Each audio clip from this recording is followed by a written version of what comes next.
Hello everyone. Today on this lecture we discuss about the Nipah virus. So this is a outbreak of India and other Asian country also.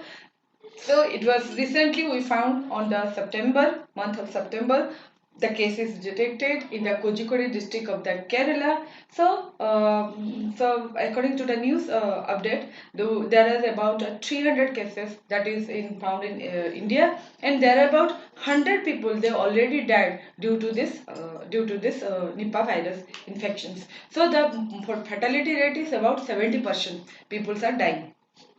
So this Nipah virus, the name Nipah virus is originated from the one of the village of the Malaysia in the year of 1998. That time in Malaysia it was become a outbreak, and the people are dying due to this Nipah virus. Due to this virus, and particularly the village that is called the Kampung Sungai Nipah. So this is the village name of the village of the Malaysia where the outbreak is take place. So it is literally called as a Nipah virus. But according to the studies, this virus is come under the family of Paramyxoviridae. So this is the virus that is developed naturally inside the bat. And this bat, particularly the petroid bat, this is a large shape bat. So its weight about 1.4 kilogram, and the wings of the bat is about 1.7 meter. So imagine the size of the bat, and the face of the bat is fox like, similar to fox like. So it is also called as a flying fox. So this virus is present inside the bat, and the bat is very fond of. They are living on the top layer of the palm trees, coconut trees. So in that place they are living.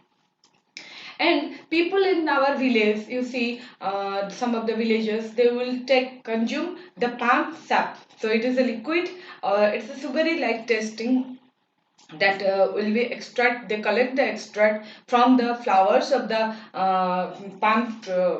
flowers of the plant, and they collect a empty container pot there, and the liquid will be drained inside the pot.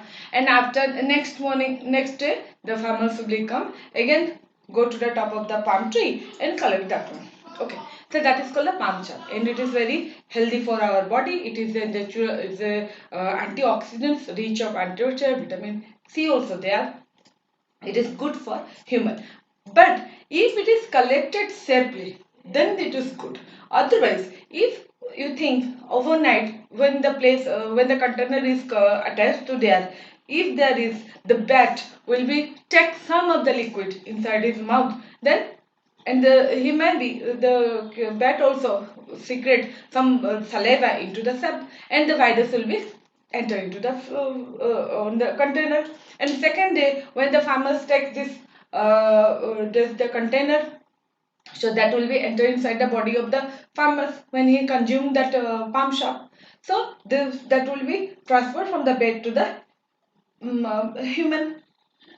And some of the cases, what happen, you see, some of the fruits that will be fallen from the night, and that will be spread on the ground, fallen from the trees overnight, and that will be fallen in the ground. When the cattle like pigs, cow, they will be moved there for grazing, so they can eat that one. So maybe the food will be partially eaten by this bat, and otherwise the bad secretions like urine, saliva, they may be attached to the fruit. When the pigs that eat that one, then he become infected. The pig may be infected, and after infections, some of the secretion will be take place like coughing, sneezing from the pigs will be occur, and through this droplet infections, the virus that will be entered to the farmers who has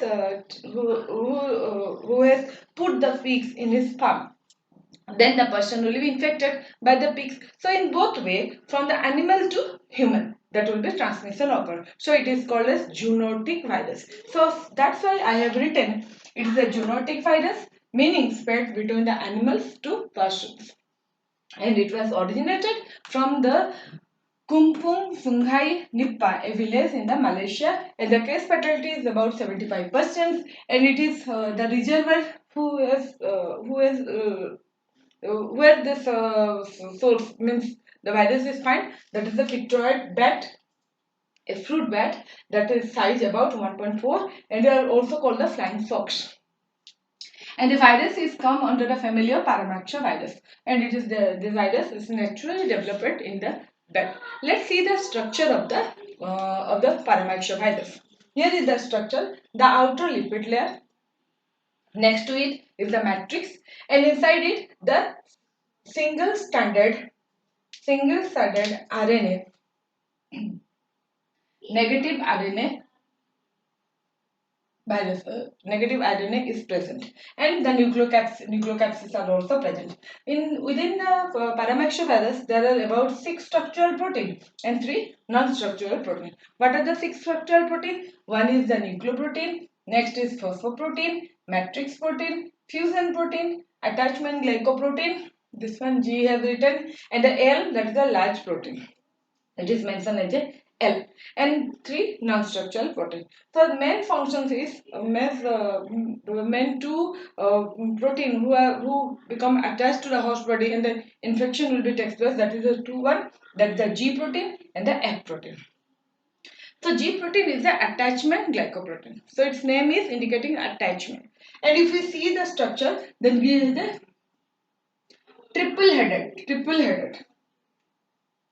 The head is a triple headed, okay, and that will be attached with the host receptor of the host cell. And after attachment, then the second function is carried out by F protein, fusion protein. So that is the tetrahedric structure. That is tetrahedric structure. So where this glycoprotein will attach? The glycoprotein is attached to the efferin beta 2, B2 and B3. So this efferin, EPHRIN, efferin B2 is receptor that was found in the aorta and the branchial arc of arteries. There in the layer there will be found. So when the infection that will be moved through the droplet enter into our nose to the airway, that will be moved to the bronchi, and in bronchioles it will be entered into the alveoli. So first is infect the bronchioles, the endothelial layer of the bronchioles where the receptors are present, and next after entering to the bronchial enter into the alveoli, that is the air sacs. Next when it's entered into the air sacs, now it is in the alveoli. Next is entered into the endothelial layer of the lungs. So finally it's entered into the lungs, and through the lungs it will be moved throughout the blood, our blood vessels, that is called the viremia. Now the virus is present in our blood. So now the airway is infected, the lungs and the respiratory is infected. Second mode of action is the kidney, spleen and the brain. So in kidney, it will be the function of the kidney will be dysfunction, that is the impairment of the kidney, and also the spleen, that is the purple shaped structure that is present near to the stomach. So that will be also affected by this virus. So the GI bleeding will be occur somehow. And also its affect to the central nervous system. So in central, if the blood circulation takes place throughout the body, the blood will move to the brain also. But there is a checkpoint is there, that is called the BBB, triple B, that the blood brain barrier. So one of the checkpoint that is called is present, and that will what happen, they will check if there is any pathogens is present, or the ions, or the pH level will be maintained, equilibrium is maintained, then will be entered, allow the blood to the central nervous system. So here what happened, due to the virus present in the blood, so this inflammatory cytokines like interleukin, TNF and the interleukin 1 alpha, they are due to the RNA replications, this level with inflammatory cytokines will be in our blood will increases. So there will be the checkpoint.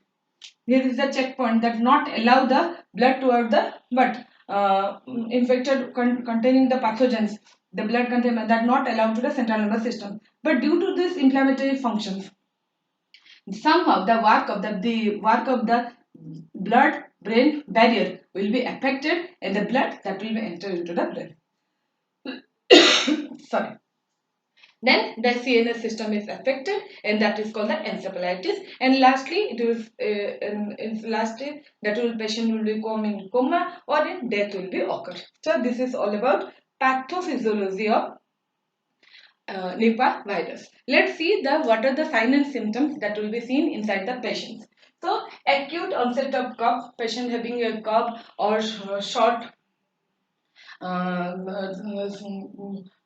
short of breath, and severe headache will be takes place, and acute onset of altered mental status. So he was not oriented with time, place, passions. So mental status will be disturbed. High grade fever, that about the temperature will be 105 to more Fahrenheit to more. Muscle pain, convulsions, and the diarrhea will be occur. So these are the signs and symptoms that will be seen inside a patient when he is affected with the Nipah virus. Sorry. Now the treatment. So treatment is, there is no particular treatment is licensed for this Nipah virus. So prevention is the important one. So how you prevent from the Nipah virus or the infection that will be not enter into the human body. So first one is hand washing. The practice hand washing.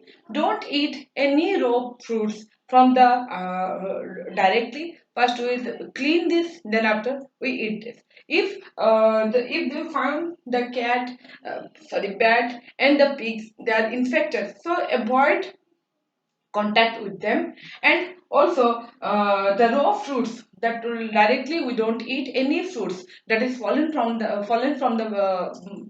the tree, we will eat them directly. So first we have to think this. And if you if you are eating the pamcha, so that should be hygienically we collect this. And if it is contaminated, then that will be develop Nipah disease. The virus will be enter in our body, and the infection will be occurs in our body. So this is all about the Nipah virus. Hope you understand what is the virus and how this virus is become fatal is enter in our body and make the person in the fatal conditions. And the no treatment, if there is no treatment is licensed for the Nipah virus, so prevention is the important one. So hand washing, cleansing of the fruit, and don't eat any raw food, or avoid to contact with the bats or the pigs who are infected. So by this way we can away from the Nipah the virus that will not enter in our body. So this is all about the of this lecture. This is all about the Nipah virus. Thank you for watching, and please subscribe my channel.